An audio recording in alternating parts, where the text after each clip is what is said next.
My name is Katie Mortram. I'm the Homes and Household Advice Editor for Good Housekeeping. And I'm joined today by the amazing Dilly Carter. Thank you. GH's, it was March cover star. March cover star. March cover star, yeah. Master in decluttering, author, Yeah. founder of Declutter Dollies. The list can just go on and on. I'm very busy. Exactly, brilliant. So thank you so much for joining us. Thank you for having me. Great. So the first question is to do with Good Housekeeping. Have a brand new podcast out called My Life in a Biscuit Tin. It's brilliant. If you've not had a chance to watch yet, it's well worth watching. It's available on all the different podcast streaming services, including YouTube.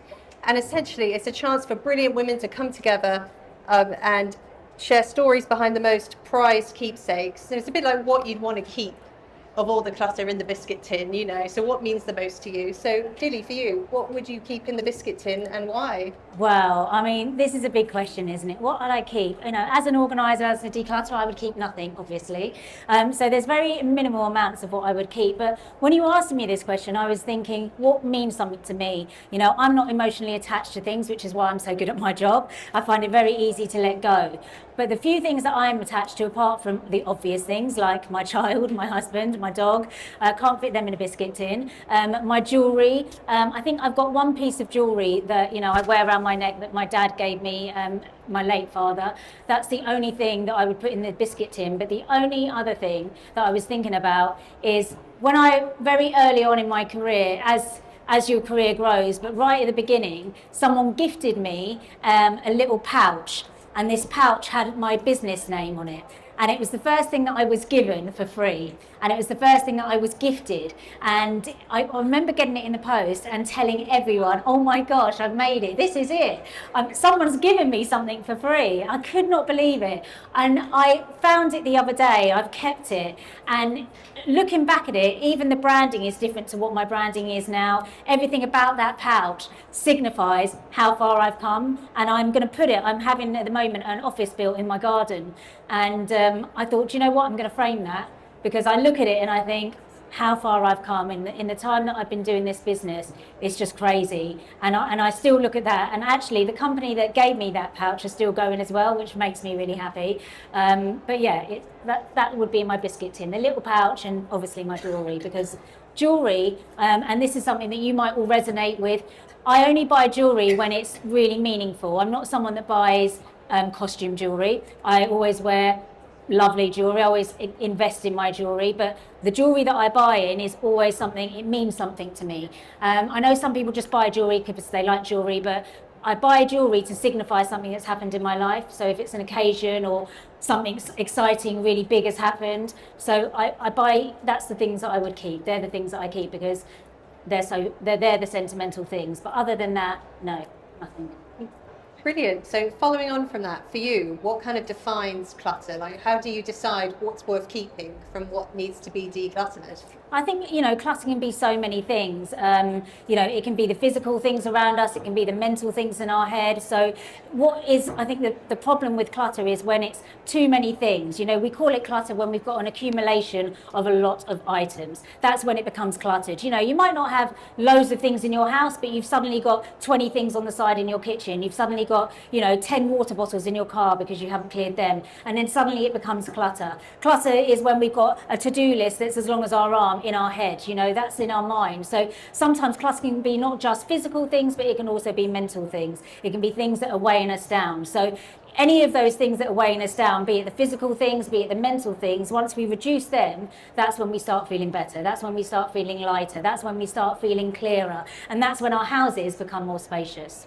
Oh, really? Would you say they're as important as each other, mental clutter and physical declutter, or would you say one's got more value? I think they both go in hand. I think the problem with the mental clutter is what really affects us in a worse way. That's the thing that really weighs us down. But the physical clutter is what can lead to the mental clutter. So that's why we have to keep an eye on the physical clutter, because we know that the more clutter we have in our houses, the worse it makes us feel. You know, when we've got a really untidy bedroom, a really chaotic garage, a horribly unorganised loft, we feel like, oh my God, we need to clear it. And when we clear it, we feel so much better. We feel so much lighter. That's why it's so important that the physical clutter doesn't start weighing us down, because then it affects the mental.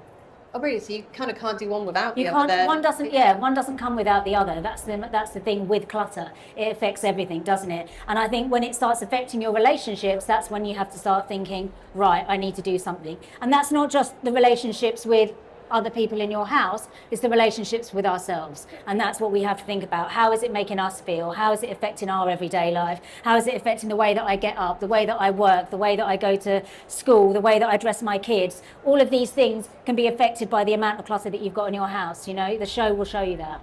Of course.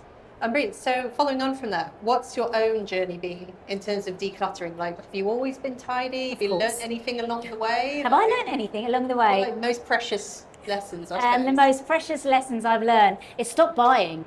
I say this to everyone all the time. You know, everyone's like, oh, why is my house so untidy? Why is my house full of clutter? You have made that. That's unfortunate, you know, and that is it, you know, and that is the bottom of it. You know, when you come to think about it, the only person that's bringing the clutter into your house is you.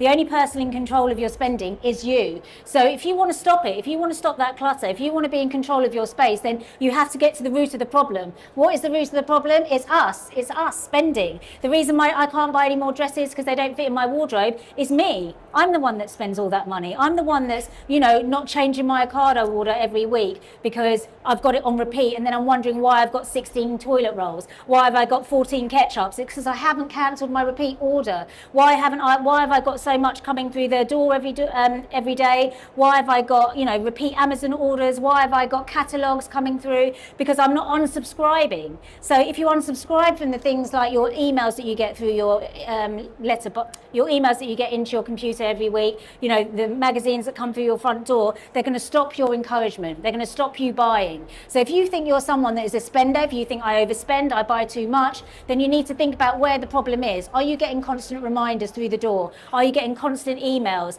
Are you, you know, going to places where you're just, you know, amazed by everything like these shows? You know, how many of you are going home with bags full of things? I hope you're going home with those bags full of things, and then you're going to reduce the things, aren't you, when you get home? One in, one out. That's what we have to live by.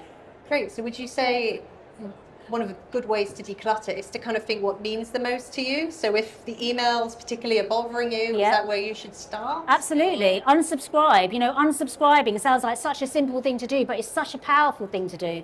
I think on my Instagram I talk about it every Monday. Every Monday we unsubscribe 15 minutes. You know, when you're on the train, when you're in the car, when you're a passenger in the car, you know, when you wake up in the morning, spend every Monday morning unsubscribing, because it's the encouragement, isn't it? When we're looking on social media, when we're scrolling, we're on TikTok shop, all we're doing is getting all these these lovely people that are marketing to us all the time. They're encouraging us to buy. So if you unsubscribe, then, you know, maybe it will stop the encouragement. But like I said, stop spending. Stop, you know, learn to live with less. Brilliant. So obviously we all know that you're amazing at decluttering. Well, you're thank you. The master of it. Thank you. I was Very wondering kind. if you had any practical tips you'd want to share with the audience, or your, you know, the ones you found are the most useful. The most practical tip I can give you is to do a space audit.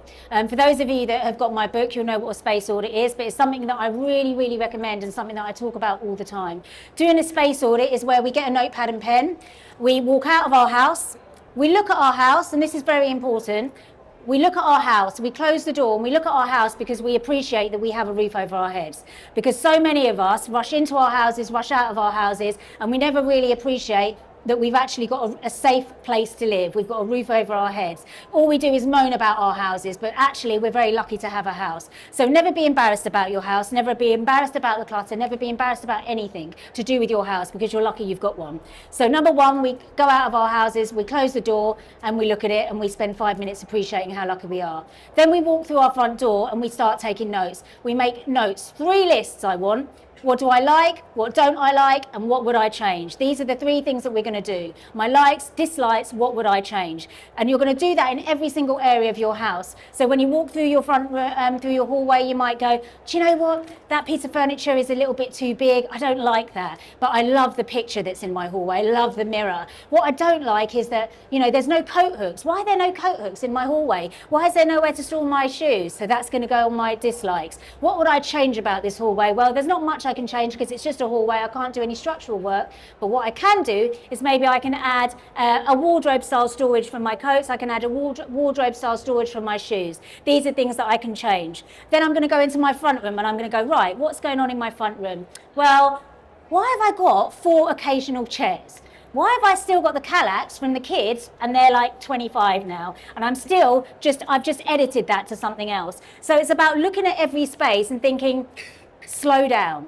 Like I said, we rush in and out of our houses. We're going to look at that space and we're going to think, my likes, my dislikes, what would I change? And you're going to do that for every area of your house. By the time you've finished, you're going to be exhausted, but also you're going to feel a bit depressed. But you might also feel like, actually, I love a lot of my house. I love a lot of the things that are in my house. But what I do realise is what I need to change. And like I said right at the beginning, when clutter starts affecting your relationships, that's the area that you need to change first. If you are struggling to get in and out of bed every morning, if you're struggling to find a jumper, find some jeans, find a t-shirt through piles of clothing, then that's the area that you need to change. I'd always say try and tackle the hardest area first, because everything else is a breeze. You know, if you're someone that feels really overwhelmed with clutter, start with a small drawer, start with a small cupboard. Don't overwhelm yourself, do it in bite-sized chunks. But by doing that space audit, that will then help you decide where you start first. Okay, so you would do it room by room? Room by room, drawer by drawer, but do that assessment. It's so valuable, I can't tell you. Okay, brilliant. So what would be the best way to declutter if you've got small children running around? And like how to get someone to look after them so that they're not around. When you've got small children, I mean, it doesn't matter if you've got small children, small dogs, you've got no children. I think, you know, decluttering is about doing it. Just not procrastinating. You know, I think everyone's like, oh, where do I start? What do I do? How do I do it? Just do it. You know, do your space audit and then think, you know, you are going to do it if you need to do it hard enough. If you think this is really affecting me, you're going to do it. You know, if it's really aggravating you, you're going to do it. I think just don't think about how I'm going to do it. Just physically start doing it. That's what you need to do. I think, and the problem is we all just think, oh, I don't know, setting aside time is so important. You know, setting aside time to do anything is important. So I think when you want to challenge yourself and when you think, no, I've had enough of my house, do you know what? I'm going to go home tomorrow. I'm going to actually go through it. So set aside time. Make sure that it's uninterrupted. So the children aren't around. If they're distracting you, make sure that they're getting looked after. Do it when they're at nursery or get someone in, because if it really matters to you, you'll get a babysitter, you'll get someone to look after the children, you'll get the dog taken away, you know. So make sure that you set aside time, you prioritise that time and you do it. The reason people hire professional organisers is because we get the job done, you know. That's the most important thing, because so many of you start it, you don't finish it, and that's the difference, because you don't set enough time aside. And that's the problem with any decluttering, is that you start, you never finish. So the reason why it never gets done properly is because you don't do it well enough. You start it, you don't finish it. So setting aside time is really something that you need to make a priority for. Brilliant. And is there any way, so sort of once you have decluttered, to encourage children or anyone else in the household to sort of keep up the system? Well, like you just said, systems are so important. You know, creating that structure in your home is so important. So if you feel like your home doesn't flow, that's why you need to create the systems, to make sure that, you know, when I get up in the morning, is it easy for me to find my clothes? Can my children identify where their clothes are easily? Is it easy for them to get their school uniform in the morning? Is it easy for us to make a cup of tea in the morning? Is it easy to have breakfast? Is it easy to have dinner? When I'm stood at the hob, is it easy to throw all the spices in the pan, the oils and vinegars? Or do I have to, you know, shuffle to the back of the cupboard to find what I need? Everything in our house is about flow. Everything is about structure. So if you haven't got the flow right, then you need to look at your space, you need to edit it, you need to strip it out, you need to get it back to a blank space. Whenever you're struggling with how you get something back to being organised by creating that structure, look at your cupboard, look at your drawer, look at your kitchen, wherever it is. Imagine it as a blank space. And remember when we all saw our dream house, we saw on the internet when we were looking and viewing houses, and we thought, oh my God, I love this 1-bedroom flat I'm about to move in. I love this 5-bedroom house. And, you know, we looked at the pictures, we went and did the viewing, didn't we? We walked around and we're like, oh my gosh, I'm in my dream space. This is a dream house. Fast forward 5 years and it's full of clutter, it's a mess, and you're like, oh my God, this isn't what I imagine my kitchen to be like. So what do you need to do? Take yourself back to when you walked back into that house, you had that blank space. What would you do differently? What would you change? You know, whenever we do any type of organisation, we want to empty the space as much as we can, get it all out, group it, go through it, declutter it, and then put it back. But this time, when we're putting it back, how are we putting it back? We want to put it back in a more organised fashion. You know, this time we're going to make it work. This time we're going to create the structure. This time we're going to make our house flow. Okay, and when you're decluttering, what would you say are some of the best ways to deal with sentimental items? I think everyone thinks, about sentimental items, go, oh, I'm no good at decluttering because I'm sentimentally attached to everything, you know, and that's what you think. You think you are sentimentally attached to everything because you've not even tried to go through your items, you know.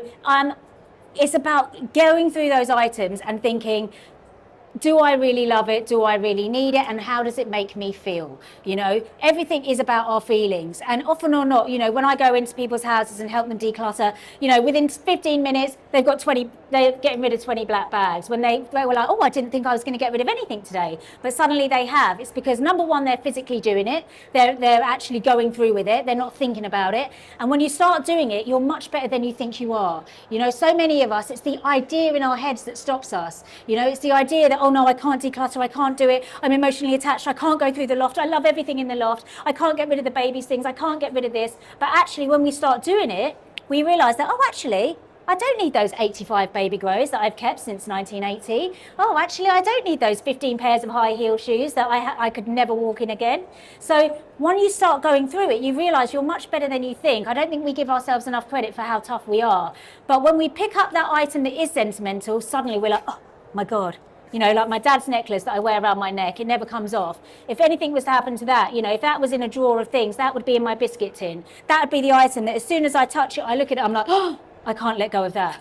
You know, but a pair of shoes, a dress, a cushion, a sofa, I'm not attached to those. You're not attached to those things. They're not the things that matter. The things that matter will make your heart hurt. So if it makes your heart hurt, then you keep it. You know, I never want anyone to get rid of the things that they love. I want you to keep the things you love. It's about noticing the things that you don't. It's about getting rid of the things that don't mean something. And in order to do that, you have to go through the process and looking through everything.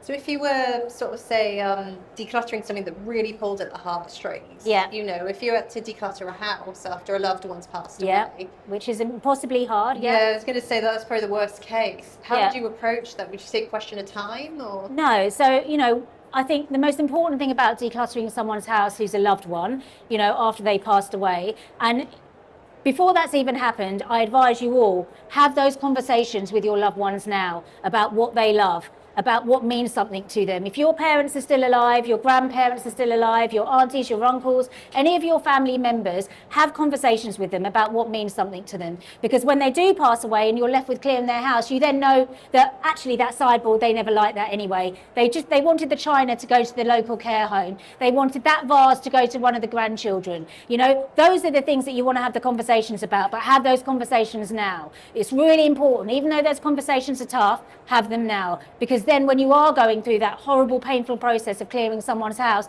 you've got a little bit of idea of what needs to stay and what goes to the right places. But like I said again, with sentimentally being attached to things, you're not sentimentally attached to everything in someone's house. What you might remember from your parents, from your grandparents, aunties, uncles, whoever they are, is it might be one single thing. You know, you might have walked into their house and there was always this amazing vase full of flowers. That might be the one thing you want to keep. It might be that you went round there every Sunday lunch and your granny cooked a lovely chilli, and it might be the wooden spoon that she cooked the chilli in that you keep. It might be the pot that you keep, but it won't be 10 pots. It won't be 10 items of clothing. It might be one jumper that they always wore that smelt of them. So it's not about keeping everything. It's about keeping the few things that really mean something. So if you're editing somebody's house, think about your memories of them. Remember, the things that we love, the sentimental things that we're attached to are in memories, often not. They're not in things. You know, your emotions, your memories should be in people. They should be in the events that you shared together. They shouldn't be in physical things. You know, when you think of the people you love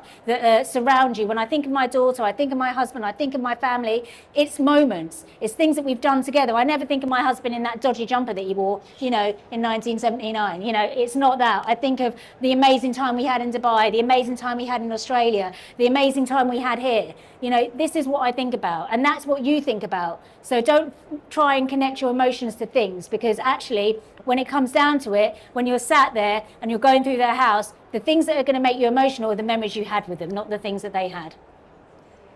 Great. So you've decluttered a lot of homes over the Have years. you? Yeah, Have you? definitely. Whether through Declutter Dollies Yes. and sort your life out. Yes, yeah. I was just wondering, what's the most unexpected or unusual thing you've come across, Gosh. which you've had to declutter over the years? Oh my God. I mean, so many random things that people keep. I mean, there's probably a lot of you that keep teeth.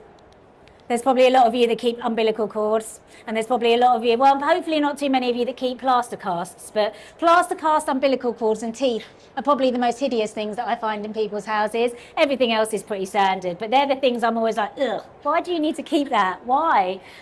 You find so many weird and wonderful things. Very many weird and wonderful things that I just, as I said, I'm not sentimentally attached to much. There's my jewellery, my family, and my dog. That's it. Other than that, everything can go. I don't keep anything. So I just can't believe that people want to keep teeth. Why would you want to keep teeth? I mean, why would the tooth fairy want to keep teeth? Sorry. Great. So what's a benefit of decluttering that people wouldn't think about? I think space. We declutter so we've got space. We want to create space. That's what we want from our homes. The reason we declutter, the reason we organise, everything we do is about space. The reason we go on holidays because we just want to be in fresh air. We want space. We want to be able to lie on the beach with nothing around us. Remember that feeling you get, and we all get it, don't we, when we walk into a hotel room and we go, ah. That feeling, doesn't it feel amazing? Why does it feel amazing? Because there's nothing in it. There's nothing bloody in it. There's nothing in that hotel room. That hotel room has got nothing but a bed, side tables, the wardrobe's empty. We're about to curate our beautiful wardrobe ourselves. We've got one pair of flip-flops. We've got a few summer dresses. And how do we cope for 7 days with just that? Somehow we manage it, don't we? So I think space. You just have to remember that there's nothing better than space in our houses, space in our minds. That feeling of ticking off your to-do list, how good does that feel? When we've gone through those emails we need to do, when we've done all those to-do jobs, we feel amazing because we've got space in our heads, we've got space in our houses, and that's what we're trying to achieve all the time is space. I find it quite therapeutic when you pull out those bin bags as well and they're out. Yeah, even emptying the bin is great, even going through the cutlery drawer. All of these little things are small wins, so whatever you can achieve, but the goal is to create space. Yeah. I think I wrote a book on that. But the main problem I have is after I've decluttered, I can declutter and I can, remove a good amount. But then the bag will end up either sitting by the door or it'll find a recess in the front room. Yeah. And it'll sit there for so long that I'll forget what's in the bag. A lot of people do that, don't they? Drive around with donations in their car, at the bottom of the stairs, in the spare room. Don't do it. Promise me one thing you'll do this weekend is go and get rid of those items that are sitting in the spare room, sitting in your boot, wherever they are, get rid of them. That is your mission, and then let me know when you've done it, okay? That is your motivation. You've seen me, I've told you, get rid of that stuff. Don't drive around with it in your car. Great. And have you ever decluttered anything you've regretted later on? Have I ever? I mean, I don't live with regret. I'm one of those people. I'm about always moving forwards. I think if we live with regret, then we're always going to be miserable because there's lots of things we can regret in our lives. So don't live with regret. Move on. You've decluttered it, it's gone. Don't be like that. Is there any way you can avoid regretting later on? Is there a process as you declutter, to make sure you're keeping what has value, rather than accidentally removing it? I mean, I think if you really regretted something, then generally we can buy it back again. That's the beauty of Vinted, right? That's the beauty of eBay. We can go and search for that top or search for that dress or search for that item that we might have regretted decluttering. But I think you just have to be sure in your conviction. You have to be confident in your conviction. You have to think, if you want it to go, and think about what you value more. Do you value that item or do you value the space? I know what I value. I value the space. That's what means more to me. So am I going to live with regret that I got rid of that dress that actually now has come back into fashion 20 years later? Doesn't matter. I've got other dresses. And there's a lot of decluttering methods and techniques out there at the moment. Are there any you'd recommend or anything particularly effective? Anything effective. Like I said, the most important thing is that we empty, we group, we go through it, and then we put it back. So I think when you're looking at it, time is the most important thing. Emptying the space completely, clearing it completely, grouping it, and then putting it back in a more organised fashion. They're my tips. But like I said, my biggest tip is stop buying. Yeah, 'cause I remember previously you mentioned the minimalism game. Yes, yeah. That's quite an interesting one. Every month with 30 days, I do a challenge, which is called the Minimalist Challenge. It's not my challenge, it's one that was adopted from a couple of guys in America called The Minimalist, and they are incredible. If you ever want to listen to a great podcast, apart from the Good Housekeeping one, of course, then that is a very good one. And it basically means that every day the numbers increase, you increase the number of items you remove. So day 1, you remove 1 thing. Day 2, 2 things. 3, 3 things, 4 things, up until the end of the month. So by day 30, you would have decluttered 496 items from your house, or 476. Someone who's very good at maths, if there's any Carol Vordermans, you'll be able to work that out. I, however, am not good at maths, so I can't even work that out, but I think it's about 476 items or something like that by the end of the month. So that's a really great way for people that struggle with decluttering, that just want to do it little bit by little bit. So as the month increases, every month that's got 30 days, think, right, it's a month with 30 days, I'm going to start that challenge. And it's great because it's a game, because obviously you get other people to join in as well. Yeah, do it with your friend, buddy up. It's seeing who can get the furthest. Absolutely. Essentially, you've got to get rid of everything on that same day. That's it. Up to like 20 days, it becomes very difficult. Yeah, when it comes to the higher items, it gets harder. But that's why you start small. And with the big items, the low numbers, you always want to look for the big items. So when you're day 1 to 5 to 10, think about the items that are huge in your house. So it might be an old rocking chair, it might be an occasional chair, it might be a bookshelf, it might be something in the garden, it might be a wheelbarrow, it might be a ladder. You know, the big items that you've got in your house that you can declutter slowly. And then as the numbers get higher, that's when you start looking at your kitchen, that's when you start looking at your wardrobe, the things that have got multiple items in them. Brilliant. So I know your house looks spotless from what we've seen on TV and everything. How often are you decluttering? Like, what is your regime to keep that up? I think we're always decluttering, aren't we? I think it's just important that once you've had a really big declutter, if you do that challenge next month on the 1st of April, by the end of April, hopefully your home is going to be in a bit better shape. And then it's just about maintaining, isn't it? The reason we declutter is to bring ourselves back to that ground, to the base, so that we can start again. So what we want to do then is maintain that progress. The thing that we did, we have a big clear out. Hopefully we can maintain it over the next 6 months. Then we do it again. So maybe you go through every season, spring, summer, autumn, winter, you have a good declutter. Obviously spring is the best time to have a good declutter, because we can get the windows open, the doors open, we can get some tarpauling out, we can get everything out in the garden, we can get those garages open, get everything out. So, spring's a great time before we hole in for winter. Of course.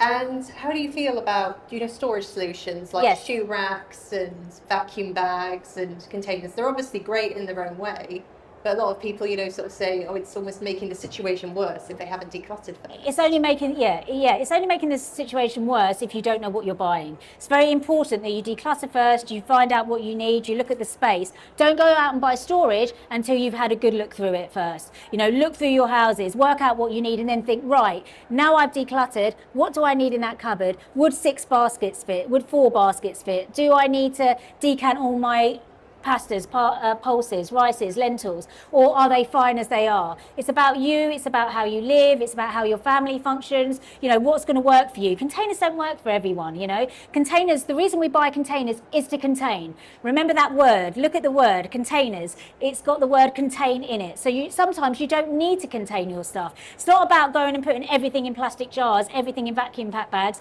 That's not going to make you organised. Being organised is knowing what you've got. Being in control of your space makes you organised. Being organised isn't having an immaculate house. We can all have an immaculate house and not know where anything is still. It's about being in control of your space. So make sure when you are buying your storage, you know exactly what you're buying before you go out and buy it. Because otherwise you go to Dunelm, you go to Homestead, you go to wherever, you come back, with 20 baskets and you're like, oh, what am I going to do with these? And then you shove them in random cupboards and you're like, why am I still unorganised?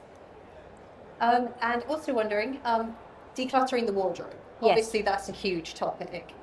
Do you have any sort of wisdoms to do with that? Like, what's the best order? Should you pull everything out at once? If you can bear to pull everything out, always pull everything out. With everything organising, like I said, it's always about getting everything clear, taking that space back to a blank space and then putting back what we love. So when you're going through your wardrobe, it is important to do that. We want to group things, so our shirts are together, our jumpers are together, our jeans are together, our blouses are together. Everything is in order so that you can find it. If you're someone that likes to look for your clothes in colour, then organise them by colour. I hate that, but some people do that. I'm like, how are you going to find your black top in a massive black? That makes no sense to me. But I like things in style, so I like all my dresses together, all my shoes together, all my blouses, my jeans, my jumpers. Everything is hung. Always hang as much as you can. Hanging is so much easier than folding. So if any of you are designing your wardrobes or you're refurbing, then think about hanging the space rather than folding, because folding's a faff. Yeah, it's great if you can do it, but it's not if you can't. So when you're going through your wardrobes, try and adopt that process, one in, one out. If you're buying a new dress, look and think, okay, if one's coming in, then can I get rid of something else? And try not to have duplicates of everything. And following on from that, how would you deal with floordrobe? My partner, he leaves his clothes every night, and I'm sort of picking up after him. There's only one way. Get rid of him. Find a new one.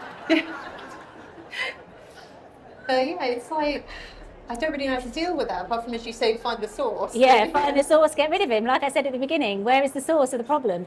No, I think what you need to do is, it's always about trying to teach people, isn't it? I always think lead by example. So if you're tidy, your husband's not, your partner's not, then if you do your wardrobe and it's amazing, are they going to look at yours and think, actually, you can do mine. Actually, let me do what you've done. So try and lead by example, and hopefully it will rub off. Okay, brilliant.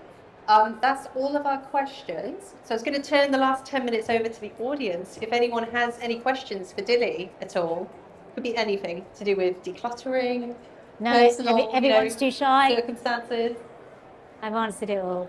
Is there someone over there? Do we have a microphone somewhere we can pass over? Roaming? Oh, bless you sitting down.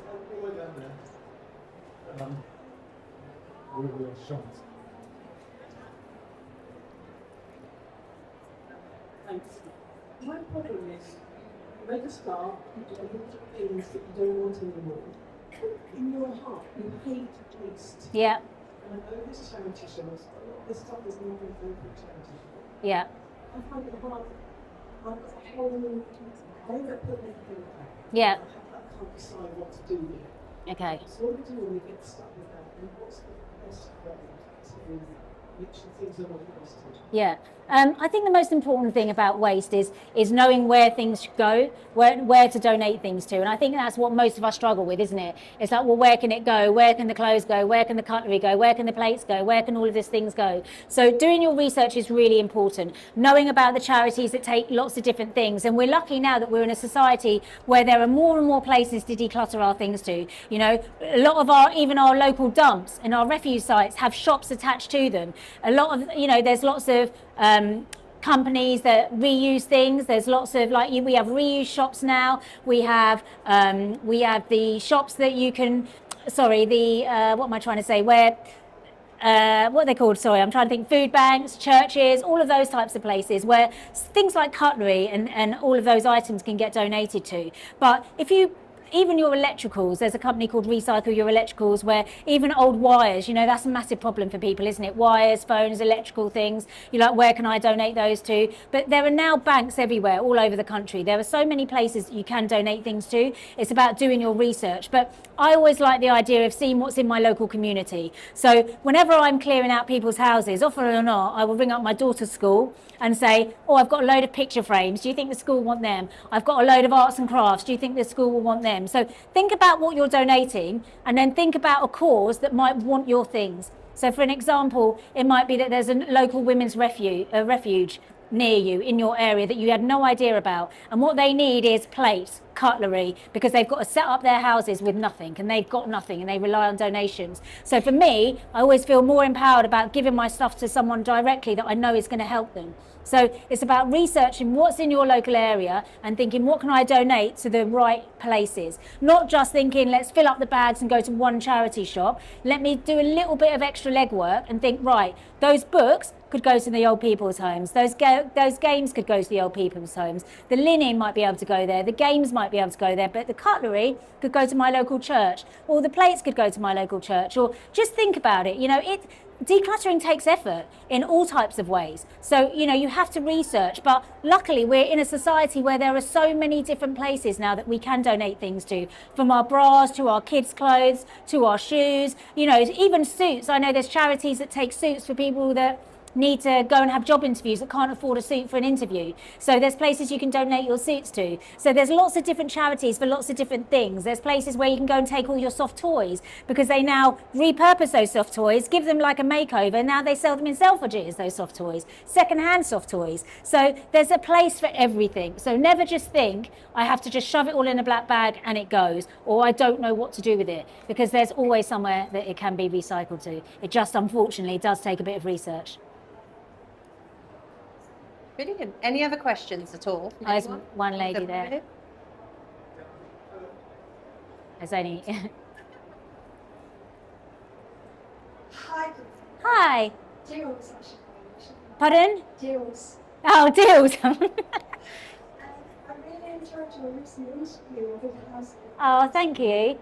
And I was so interested, especially because for parental mental well-being and emotional well-being of children. Yes. Plans to address that Yeah. in schools. Yeah. How are those plans going? Well, I went and did a school talk the other week, which was my first school talk, and that went really well. So I'm hoping that, with some more research from myself, that I can go into some more schools, because I'd really love to educate children about organising and helping at home, and like you said, the mental impacts of that, and how living in a clutter-free house, and how helping mum and dad and looking after your own space, how important that is. So yeah, I'm still definitely going to be pursuing that. So watch this space, because my dream, as I said, is to go into schools and teach our younger generation, because it all starts with, it starts with them. We want to teach.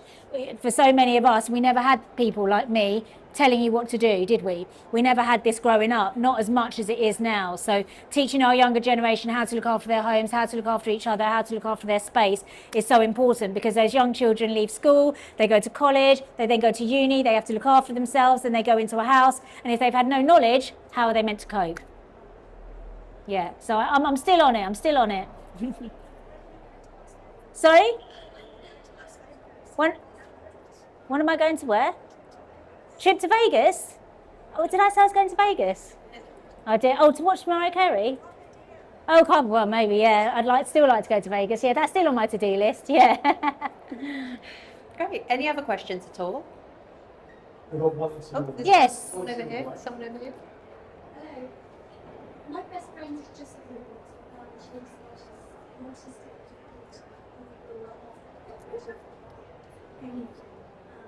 Need to learn where to touch. How did you deal with that? It's really hard, I think, when people do have mental health issues, or they've got things like autism, they have it. It is really difficult, because what you don't ever want to do is change someone's way. If that's the way that they are, and that's what makes them happy, and that's how they function, then there's very little you can do. You never want to force anything on somebody. But like I said, what you can do is maybe try and show them ways that it can improve their space, or you can change an area that's not their immediate bedroom. It might be somewhere in the kitchen, it might be somewhere else in the house that they can see that they can benefit from. But the most important thing is, with anyone with any type of learning difficulties, any type of mental illnesses, any type of things that prohibit them from wanting change, is going slowly. And by including them in everything that you're doing. So never just changing a space without their knowledge. So it's by guiding them, holding their hand, taking them through it, explaining all the time at every juncture why you're doing it, why it's going to be important for them, why this change is going to be beneficial for them. And, showing them images. I often find that with lots of clients with children with ADHD or autism, is showing them, would you like your room to look like this? Would you love this? What would you like? Showing them the benefits of it. Would you like a bedroom that looks like this? Would you like your drawers to look like this? Would you like it if you had pictures that showed you how to get to your things, or, diagrams? So talk them through what they're doing, because sometimes they can't mentally visualize what that space is going to look like, because they're so used to the chaos, they don't know anything else. And a lot of people live like that. They're so used to living in this chaos that they don't know what a calm looks like. And if they were to be shown calm, that might frighten them. So it's about trying to educate them very slowly as to why the calm would be better, and introducing them to calmer spaces throughout the house. Because if they've only ever known chaos, then it's going to be really hard. Brilliant. I thought I saw a hand up over here. Yes, there's someone over here as well.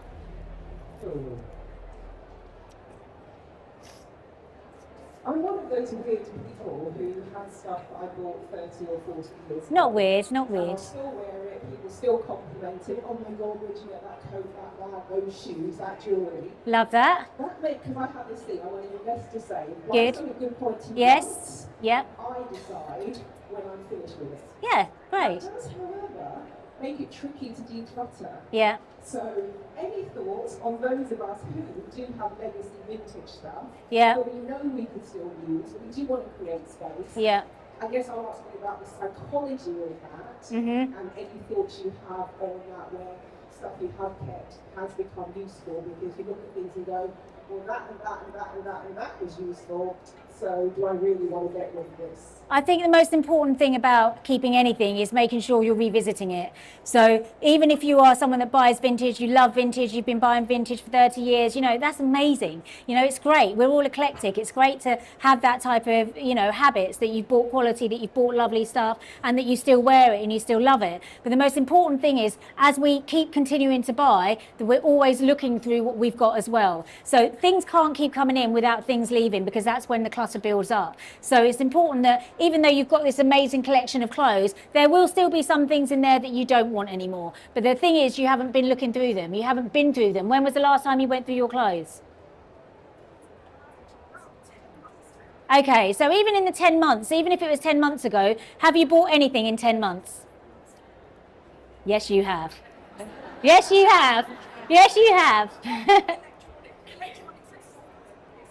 Okay, yeah. But it's about, you know, anything that comes in, it's just about revisiting. Even if you did it 6 months ago, 6 years ago, 6 weeks ago, keep revisiting. Because, you know, the way we feel something about something today may not be the way we felt about something 6 weeks ago, 6 months ago, 6 years ago. So there's baby clothes that you kept in the loft that you thought, oh my God, I must keep every single baby clothes. You go through them 10 years later, you're suddenly like, why have I kept 25 baby clothes? Why have I kept 25 pairs of shoes? So just revisit it. Because even though you think, yes, I want to keep hold of everything, you'll be surprised at yourself as to the things that you'll let go.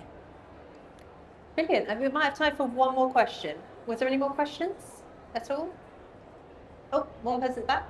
Lady at the back. Always the furthest side of the image, isn't it? Hello.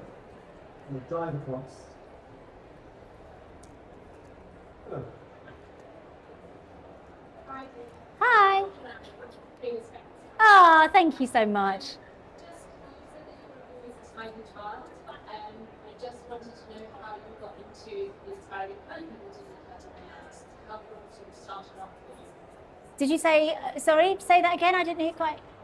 Sorry, you said that you were always a tiger. Yes, yes, yeah. So how did you get into wanting to inspire other people to do what you do and declutter their lives? Oh, okay. Because I grew up in a really messy house. So I grew up in a really chaotic house. My mum, as many of you may know, had mental health issues. So I grew up with a mother that was bipolar. So from the age of 11 up, she was sectioned about 10, 15 times throughout my childhood. And our house was at the bottom of their priority list. So it's always really, really messy, and I hated it. So my bedroom was always tidy. It was always my little sanctuary. That was the place that I went to escape all the chaos in the house. They didn't care about our house. Our house was not decorated, and the whole time I lived there, in the whole 16 years that I lived there, it was never decorated. They weren't interested in the house because they were always working. So because it was so messy, I liked to clear it up, and I got a lot of satisfaction out of that. And then when I moved out and my dad passed away and my mum was in her house and her house was so chaotic, I went and helped her, and I did her house over a weekend, and I thought, God, you're really good at this. I can do it really quickly. And I thought, I really enjoy this feeling. I love it. I used to love it as a kid, and I used to be the friend, you know, growing up that would come around and sort your wardrobe out. I used to be the friend that would turn up in my van that I'd borrow to come and help you move house. I just loved it. I loved the feeling it gave me. I loved being able to help people, and I've always had that in me. I've always had that nurturing side to me. You know, if you come to my house, I look after you. I'm one of those people. I've got an open house policy, open door policy. I'm a very giving person. I'm very nurturing by nature. And I just think it's just been in me. So, but I realised very quickly that I was good at it, but not only was I good at it, I was good at it quickly. So I thought I could probably do this. But back in the, you know, 1990s, you know, there was no such thing as a professional organiser. There was a PA, there was a housekeeper, there was a house manager, there was a, you know, there wasn't anyone that, you know, was called an organiser. So I thought, well, what can I do? Well, I'll be a PA in people's houses. But what I did was I went into people's houses, worked privately as a PA, and then I'd go, do you want me to clear out your kitchen? And I'd do that while I was there, and then it evolved, and then they'd tell their mates, and then that went, and then my business grew. So I've been doing it 25 years, over 25 years now. Great. Well, great. Well, thank you everyone for joining us. Thank Please you so much. Also join me in thanking Dilly Carter for answering everyone's questions. Thank you. Thank you for having me. Brilliant. No, thank you for being here. And yeah, please do. We've got more talks this afternoon. Please do join us for that. And yeah, if you get a chance and you've enjoyed this talk, check out the My Life in a Biscuit Tin brand new podcast. It's just, yeah, brilliant stuff. Okay, thank you so much. Thank you.